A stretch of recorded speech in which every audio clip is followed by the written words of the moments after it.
एक लड़का और चांद की कहानी किसी समय की बात है। एक छोटे से गांव में एक लड़का रहता था जिसका नाम अर्जुन था। अर्जुन का मन बहुत शांत, सरल और जिज्ञासु था। वह हमेशा प्रकृति और आसमान की ओर देखता रहता था। जब दूसरे बच्चे खेलकूद में लगे रहते, अर्जुन आसमान की ओर टकटकी लगाए चांद, सितारों और बादलों को निहारता रहता। चांद से दोस्ती की चाह अर्जुन को चांद से एक अजीब सा लगाव था। वह चांद को देखकर अक्सर सोचा करता, यह चांद इतना उज्जवल और खूबसूरत क्यों है? क्या यह मेरे जैसा अकेला है? रात होते ही जब आसमान साफ होता, अर्जुन अपने घर की छत पर जाकर घंटों चांद को देखा करता। उसे ऐसा लगता कि चांद उसकी बातें सुन रहा है। चांद भाई, तुम इतने दूर क्यों हो? क्या तुम मुझसे कभी मिलने आओगे? अर्जुन अक्सर चांद से बात करता। हालांकि उसे पता था कि चांद जवाब नहीं देगा। फिर भी उसे लगता कि चांद उसकी बात समझ रहा है। गांव में चांद की कहानियां, गांव के बुजुर्गों से अर्जुन ने चांद के बारे में कई कहानियां सुनी थीं।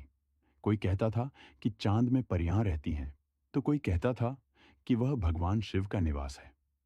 अर्जुन को इन कहानियों पर पूरा विश्वास नहीं था, लेकिन उसकी कल्पनाएं हर दिन नई ऊंचाइयां छूती। एक दिन अर्जुन ने अपनी मां से कहा, मां, मैं चांद से मिलना चाहता हूं।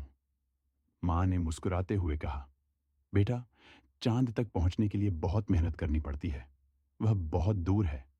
मैं मेहनत करने को तैयार हूं, अर्जुन ने उत्साह से कहा। चांद तक पहुंचने का सपना अर्जुन ने चांद तक पहुंचने का सपना देखना शुरू किया। उसने चांद के बारे में हर चीज जानने की ठानी। वह किताबें पढ़ता, गांव के पंडित जी से चांद के बारे में सवाल पूछता और रात को चांद को देखकर उसकी हर छोटी बड़ी बात नोट करता। एक रात जब चांद अपनी पूरी रोशनी के साथ चमक रहा था, अर्जुन ने उससे कहा, एक दिन मैं तुम तक पहुंचूंगा, मुझे इंतजार करना। जादुई मुलाकात उसी रात कुछ अद्भुत हुआ। अर्जुन को ऐसा लगा जैसे चांद की रोशनी और तेज हो गई है। अचानक चांद से एक हल्की सी आवाज आई, अर्जुन, क्या तुम सच में मुझसे मिलना चाहते हो? अर्जुन चौंक गया। उसने इधर उधर देखा, पर कोई नहीं था। फिर उसने साहस जुटाकर कहा, हाँ, मैं तुमसे मिलना चाहता हूं। चांद ने कहा, तुम्हारा सपना पूरा हो सकता है, लेकिन इसके लिए तुम्हें अपनी सच्चाई, मेहनत और विश्वास को साबित करना होगा।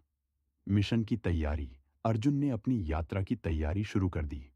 वह हर दिन सुबह सूरज से ऊर्जा पाने की कोशिश करता और रात को चांद से मार्गदर्शन मांगता। गांव के लोगों को यह सब पागलपन लगता था। वे अर्जुन का मजाक उड़ाते और कहते, चांद तक कौन पहुंच सकता है? ये तो असंभव है। लेकिन अर्जुन ने किसी की बातों पर ध्यान नहीं दिया। उसका विश्वास अटूट था। जादुई सीढ़ी। एक दिन अर्जुन को सपने में एक बूढ़ा साधु मिला। साधु ने उसे एक जादुई मंत्र दिया और कहा, अगर तुम इस मंत्र को 40 रातें चांद की ओर देखकर जपो, तो तुम्हारे लिए चांद तक पहुंचने का मार्ग खुल जाएगा। अर्जुन ने साधु की बात मानी और पूरी श्रद्धा से मंत्र जाप करना शुरू कर दिया। 40वीं रात चमत्कार हुआ।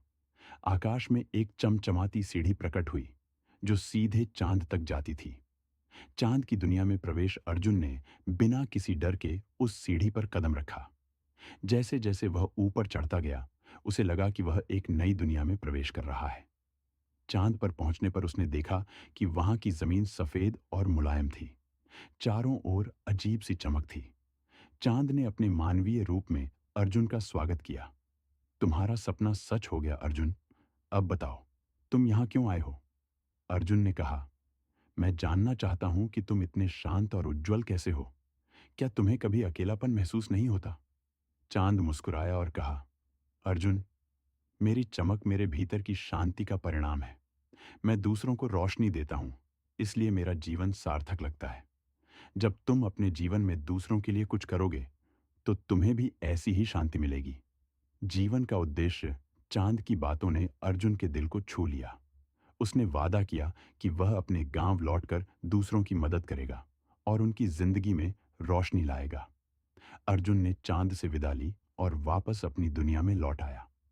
उसने अपने गांव के लोगों को शिक्षा और प्रेरणा देना शुरू किया। उसने बच्चों को पढ़ने के लिए प्रेरित किया, किसानों को नई तकनीक सिखाई और महिलाओं को आत्मनिर्भर बनने का तरीका बताया। अर्जुन की सीख, अर्जुन का जीवन पूरी तरह बदल गया। अब वह सिर्फ चांद को निहारने वाला लड़का नहीं था, बल्कि चांद की तरह दूसरों की जिंदगी में उजाला लाने वाला प्रेरणा स्रोत बन गया। उसकी कहानी गांव से बाहर भी फैल गई और लोग उसे चांद का दोस्त कहने लगे। अर्जुन ने साबित कर दिया कि सपने चाहे कितने भी बड़े हों, अगर मेहनत, सच्चाई और विश्वास से उन्हें पूरा करने की कोशिश की जाए, तो वे अवश्य सच हो सकते हैं। अंतिम संदेश इस कहानी से हमें यह सीख मिलती है कि जीवन में हर किसी का एक उद्देश्य होता है। अगर हम अपने सपनों को साकार करने के साथ-साथ दूसरों के जीवन को बेहतर बनाने का प्रयास करें, तो हमारा जीवन चांद की तरह उज्जवल और सार्थक बन सकता है। यह कहानी करीब 4000 शब्दों की नहीं है, पर इसे विस्तार देने के लिए आप इसमें और वर्णनात्मक दृश्य, संवाद और विवरण जोड़ सकते हैं। यदि आप चाहें तो मैं इसे और विस्तृत कर सकता हूं।